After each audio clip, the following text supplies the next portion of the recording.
ചക്ക ബിരിയാണി കഴിച്ചിട്ടുണ്ടോ? ഇല്ലെങ്കിൽ നമുക്ക് എങ്ങനെയാണ് ചക്ക ബിരിയാണി ഉണ്ടാക്കുന്നത് നോക്കാം.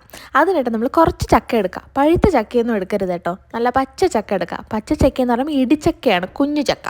അതെടുത്ത് നന്നായിട്ട് മുറിച്ച് വൃത്തിയാക്കി എടുത്തിട്ട് മുളക് പൊടി, മല്ലിപ്പൊടി, മഞ്ഞൾപ്പൊടി, ഗരം മസാല, തൈര്, ഫ്രൈഡ് അനിയൻസ്, നമ്മുടെ ഉള്ളി നന്നായിട്ട് എണ്ണയിലിട്ട് വറുത്തെടുക്കില്ലേ അത്, കൊറിയാണ്ടർ ലീവ്സ്, മിൻറ്റ് ലീവ്സ്, ഉപ്പ്, പിന്നെ ഇഞ്ചി വെളുത്തുള്ളി പേസ്റ്റ്, ഇത്രയും ആഡ് ചെയ്ത് കൊടുത്തിട്ട് നന്നായിട്ട് നമുക്ക് കൈ കൊണ്ട് തിരുമ്മി എടുക്കണം കേട്ടോ.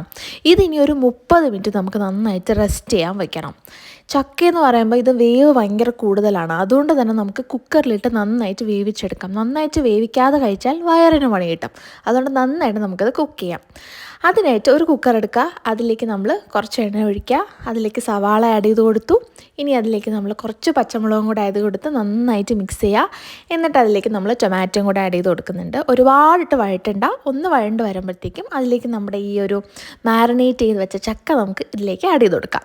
ഇനി നമുക്ക് നന്നായിട്ട് മിക്സ് ചെയ്തിട്ട് കുറച്ച് ചൂടുവെള്ളം, വേവാൻ വേണ്ടിയിട്ടുള്ള ചൂടുവെള്ളം, ചക്കയിൽ നിന്നല്ലെങ്കിലും കുറച്ച് വെള്ളം ഊറും, അപ്പോൾ ഇച്ചിരി വെള്ളം ഒഴിച്ചു കൊടുത്താൽ മതി. ഇനി കുക്കർ അടച്ച് വെച്ചിട്ട് ഒരു 5-6 വിസിൽ കേട്ടോട്ടെ, ലോ ഫ്ലെയിമിൽ. ആ സമയത്ത് നമുക്ക് റൈസ് പ്രിപ്പയർ ആക്കി എടുക്കാം. അതിനായിട്ട് നമുക്ക് വെള്ളം ചൂടാക്കാൻ വയ്ക്കാം ആദ്യം. എന്നിട്ട് അതിലേക്ക് റോ സ്പൈസസ് എല്ലാം ആഡ് ചെയ്ത് കൊടുക്കുക. എന്നിട്ട് ഒരു പച്ചമുളക് നടുക്കുന്ന കീറി ആഡ് ചെയ്ത് കൊടുക്കുക. കുറച്ച് മിൻറ്റ് ലീവ്സും കുറച്ച് കൊറിയാണ്ടർ ലീവ്സും പിന്നെ കുറച്ച് നെയ്യും, ഇത്രയും ആഡ് ചെയ്ത് കൊടുത്ത് തിളയ്ക്കുമ്പം റൈസ് അതിലോട്ട് ഇടുക. ഒരു 10-15 മിനിറ്റ് മതിയാവും. ഒരു 75 to 80% കുക്കായാൽ മതി.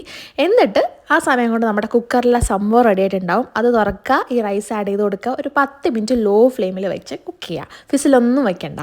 അതിനുശേഷം ഇങ്ങനെ തുറന്നൊന്ന് മിക്സ് ചെയ്തെടുക്കുമ്പോൾ നമ്മുടെ ജാക്ക് ഫ്രൂട്ട് ബിരിയാണി, ചക്ക ബിരിയാണി റെഡി ആയിട്ടുണ്ട് കേട്ടോ. ഇത് കാണുമ്പോൾ നിങ്ങൾക്ക് മട്ടൻ ബിരിയാണിയും ചിക്കൻ ബിരിയാണിയും പോലെയൊക്കെയല്ലേ തോന്നുള്ളൂ. അപ്പോൾ എന്തായാലും എല്ലാവരും ട്രൈ ചെയ്ത് നോക്കണം കേട്ടോ, അടിപൊളിയാണ്.